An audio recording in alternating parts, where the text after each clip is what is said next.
Internet Festival. Forme di futuro.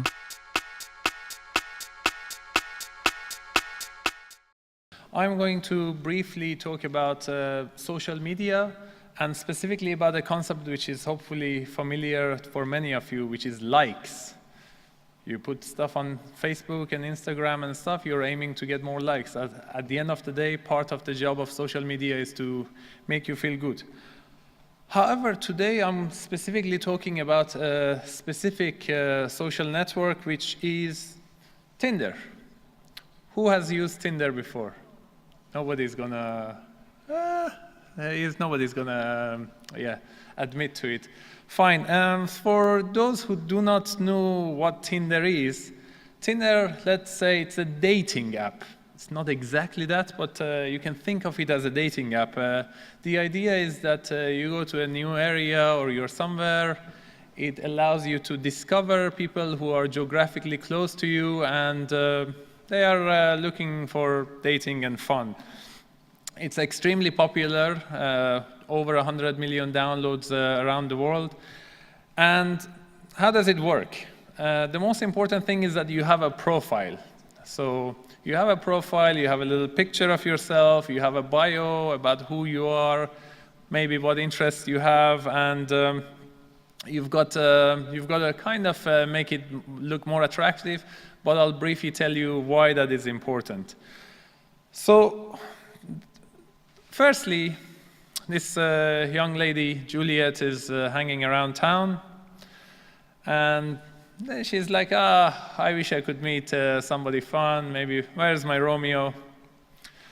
And so she builds this little profile on the app, which has got a little picture. The app starts discovering, and suddenly, bang, there's this guy called Romeo.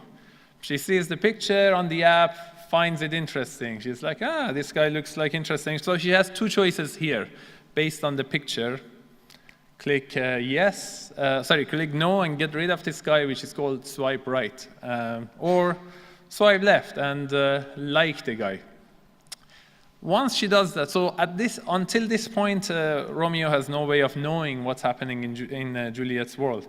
But once she does that, let's say she likes this guy and she says yes. Then Romeo has done the same thing. He's like, I'm hanging around town, I'm kind of bored, I wish there was a Juliet around to entertain me.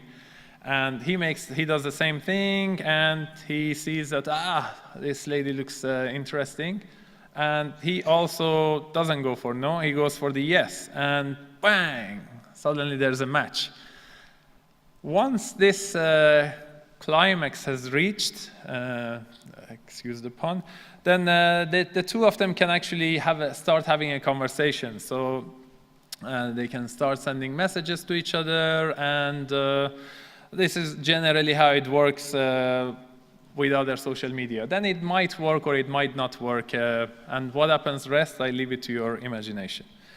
So just over a year ago, when Tinder first came out, we thought, okay, we need to do a study to understand people's behaviors and attitude to these social media. So we started with injecting fake profiles, which is against Tinder's rules and regulations, actually, but at the time, things were a bit softer.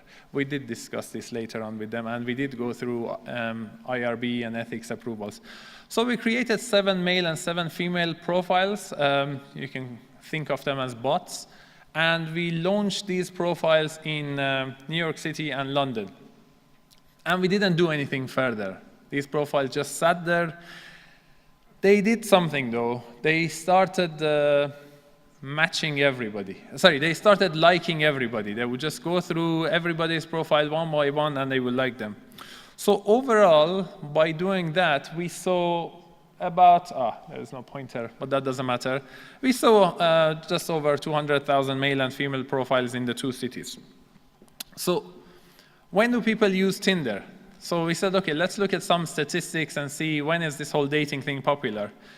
Interestingly, there are 2 periods that people really use these devices, these applications more. It's definitely the commute time and the time that they're a little bit less engaged with work. So you see around early in the morning and just arriving at work, or in the evening when they're leaving work and They're looking probably for activities. So now the main question comes, who is most popular on these things? You don't need, there's no rocket science here. Of course, female profiles, they were much more popular. And so there you will see that the final plot, it says female real pic, and yeah, I can't point to, sorry. It says female real pic, and then there's account disabled. So even though there were some accounts which were disabled, still you would see that they would get a lot of matches. So so remember, we had seven male accounts, 7 female accounts. They all had, at this point, they all had one standard generic picture. Male pictures are, they weren't doing so good, as you can tell from the image. So male and female, big difference between the way people perceive these profiles. So we got much more matches. And as you see, in terms of time, from the time that, in terms of hours, you will see that the male profiles really slowly pick on. And what female profiles, as soon as they are launched into the system, they really shoot through the roof, and they start getting hundreds of matches within a few hours. So we thought, okay, that's very interesting. It's kind of what you would expect anyway. However, there's an interesting difference between the two, which kind of goes back to maybe evolutionary cases, that men are often non-selective. Let's say they are more generous with their likes, if you want to say that. So they kind of go for everybody, and then they see what happens. While women, they are kind of much more selective in terms of the profile. And this makes sense, because if men are not getting matches because women are not actually matching them, they will click even more. So there's this kind of feedback loop going on. While the same also applies to ladies. As they are getting more matches, they get overwhelmed with matches, so they will click even less to be able to deal with the number of matches that they get. So who sends the first messages? As you see, men are quick at sending messages. So majority of them, about over 60% of them, they send the first messages within the first 5 minutes of a match. While this is much lower for women. They kind of wait and see what happens. And this is across hundreds of thousands of profiles, right? So this is a pretty big number. However, not many guys actually send messages. So although they send it fast, but not many of the guys actually send messages. So the percentage of women that actually send messages are much higher. And again, this goes back to the natural behavior that the more clicks that you make, the less time you have for sending messages. Of course, if you're too busy just swiping, you don't have time to actually send messages. You leave them for later. So men are basically post-filtering. They get a match, and then they see how it goes. Women pre-filter. They don't want the conversation to start until they're relatively certain about the profile. But more importantly, there's a huge difference in terms of number of characters between what men say and what women say. And again, this is interesting, because as men are doing lots of matches, they don't have time to send really long and articulate messages. They are just like, whatever, hello, and see if there is a response, and yeah, and there's usually a longer response from the ladies' side. So this is also kind of interesting behavior that we saw on these social networks. So far, there is nothing which is extremely surprising here. This is something that everybody could kind of think about from a logical perspective. But the beauty of it is that this was the first study that could see such a, let's say, dating behavior on such a huge scale, and with a large number of profiles. So for those of you who did not admit to being on Tinder, but you might be curious, I'll just have some advice for you. Number one, having a picture matters. The profiles with pictures, in both cases for men and for women, they do much better than the profiles without pictures. However, if you do have a female profile, fear not, you will still do very well. bios are very important. So in all cases, the profiles that had a bio, they got much more matches. So it didn't. So the difference wasn't statistically that big for the ladies' profiles, but for the female profiles, sorry, which are on the left, sorry, on the right. I can't tell my left and right. Apologies. It's actually a psychological syndrome. But yeah. So those profiles, yeah, they anyway. Having a bio is helpful. And finally, so so this study went all over the web. Washington Post started it with why are people miserable on Tinder? New study confirms that all the men are seedy on Tinder, whatever that term refers to, with a pun or not. Tinder is bad for you, which we didn't really claim that. And men are monsters on Tinder, study confirms.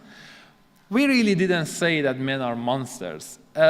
It's just that psychologically, they go for more number of matches and likes. So there is a difference between genders, whether we like it or not, on this social media. And women are much more selective than men in terms of who they like. Men click on like far more for far more users, so they're doing a bit of post filtering. While there's this kind of feedback loop between the races that men are getting frustrated by not getting matches, and women know that they will get matches anyway. So so this was kind of interesting. So I think this was a fair study in understanding Tinder. And as another little example, I wanted to talk about Facebook likes also, which are in a similar effort. So I don't know if you recognize this football player.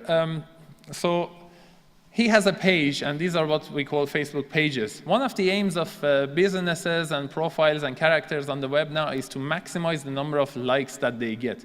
Because the more likes you have on your page, more or less the more popular you are. So here you have 4 million people liking this page, and this is from a while ago, so it must be even more now. But the big question is, how can I get likes? There are two ways. One of them is that you put an ad out there, there's a cost per click, so you put an ad, you promote your business, and you hope to get more likes from there. The other one is actually these things which are called like farms. So you pay a business, like a number of them which are mentioned here, and you pay by the number of likes that you get. So obviously, the more you pay, the more likes you get. And the prices are relatively reasonable. So my colleagues, another fine Italian, he did this study on the fake likes on Facebook.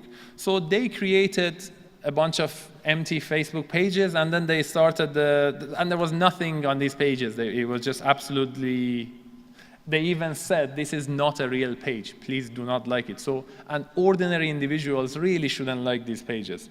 And they used the two promotion methods, like farms and actually Facebook ads.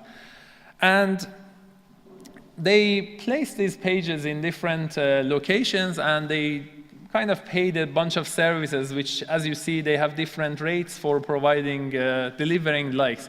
And you see the number of likes that received. So in the US, it costs more because these services, their users get discovered a little bit faster, so they have to do more effort to keep creating fake users. So it's as if you have a huge botnet. This is a big business, by the way, having this like botnets. As you see, so like if you see row number 7, for about just over 600 likes, they had to pay $190. So this is quite a good business, actually. And the other interesting thing is the characteristics of the networks of these users that are formed and they are delivering likes. If you see, I said that 3 times. I don't know why. I'm giving a hard time to the translation ladies. So the boost likes, which is the middle one, they have this really connected, densely connected individuals. So the users are really forming a network. So it's kind of easier to see them. The other ones are kind of scattered around and they don't really form a network together. So it's kind of easier to identify where these fake likes are coming from. So if you see one of them, you can just keep going and continuing and finding the network. So these are profiles which are actually friends with each other.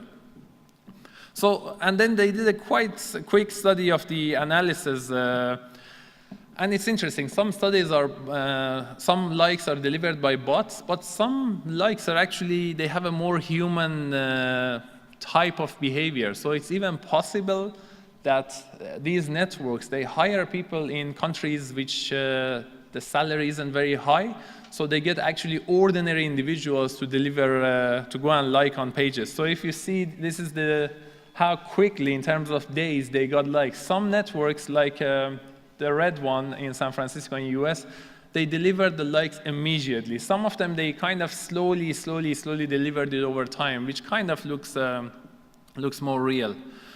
So these are two kind of businesses and two types of behavior that I talked about briefly on two social media. The two papers are listed here if you're interested to see them. And on that note, I conclude and would be happy to take any questions or further. Thank you. Internet Festival. Forme di futuro.